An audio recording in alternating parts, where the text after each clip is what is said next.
This is your instructor, Megan, and in this video I want to talk about using lines in your newsletter designs. A lot of you are using lines, which is great because they can be a really great design resource for your newsletter and your other designs. But I want to talk about kind of how you might think about lines and when you should use them and how you should use them. So first, I just want to I'm going to draw off to the side just a couple different kinds of lines. So first I'm going to make a line and I'm going to make it solid. I'm going to make it pretty thick. And now let's make another line and I'm going to make it less thick. I'm going to make another line. I'm going to make it, Japanese dots. And I'm going to make it just 1 point. So I'm going to zoom in on these lines. There we go. So when you're using lines, you want to think about them as separators. You're using lines to separate things, and there's different degrees of separation.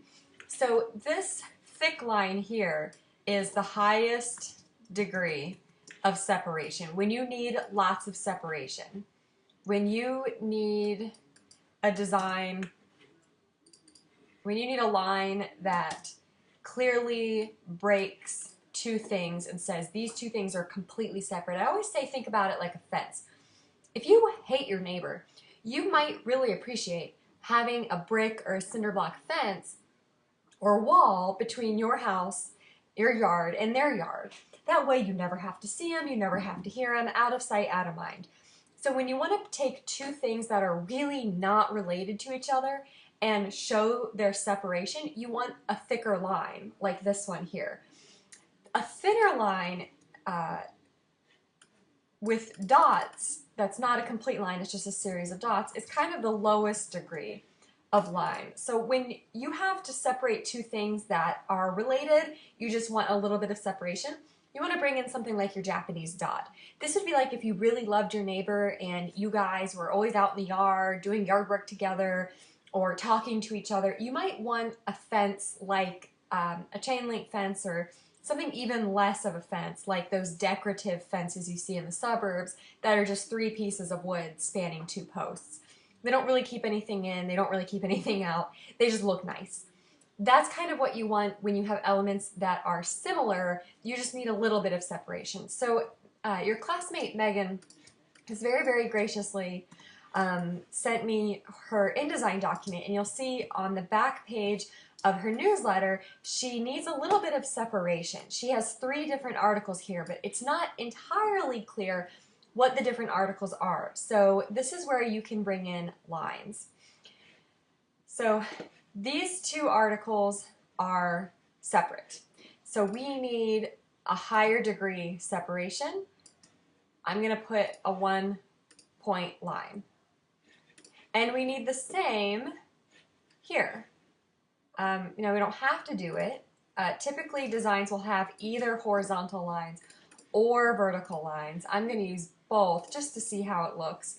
And so you can see that we have some separation. Now, I don't need this line here as much as I need this line. It's pretty clear that this goes together because it's in a module format. It's in a headline, photo, cut line, article format.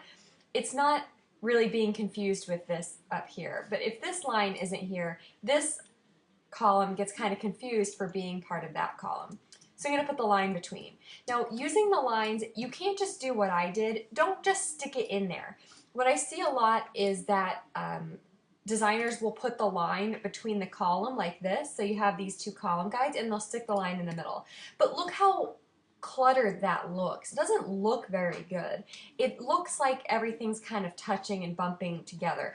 So what you want to do is you want to select one of your columns of text and you want to make it a little bit shorter. And then you're going to line your line up with the column. So what you actually want is 1 pica between each of these things. So I'm just going to eyeball it. So we have a pica and a pica. So I have text box and then a pica and then a line and then another pica here.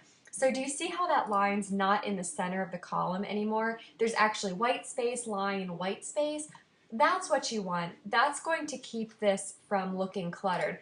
Now you also want the line to match up with the text. So I want to make sure this line matches up across here and across here. And if I pull a guide down, you can see that it matches the bottom of the text. Now, the reason this is highlighted in pink is just because I don't have the font. So don't be concerned about that. Yours won't be highlighted in pink. So you can see now that I have a pretty good degree of separation. And if I zoom out, it's pretty clear now that this is one thing and this is another. There's a few things that could be done to make this even more clear, to make the separation even more clear, such as bringing this headline size down.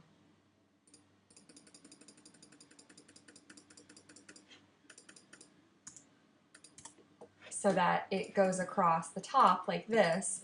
That would certainly help. And now I could, you know, do something else down here. I could extend this a little bit. I could put a caption under here, but this line is going to help show the separation a lot better than not having the line does. Now in another case, you might just want a little bit of a line to separate things. So let's say, let me pull up my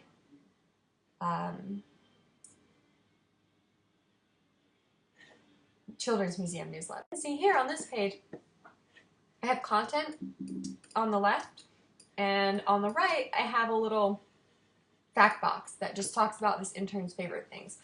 So here you can see, if I zoom in, that I have a Japanese dot that's blue. Japanese dotted line that's blue. So this indicates just a little bit of separation. This indicates that this is actually still related to what you see over here. If I were to make this a solid line, you'll see that it really starts to cut that off and make it look like something different, because now we have that fence that's really thick where we're really separating the yards, and that's not really what we want. These aren't separate things.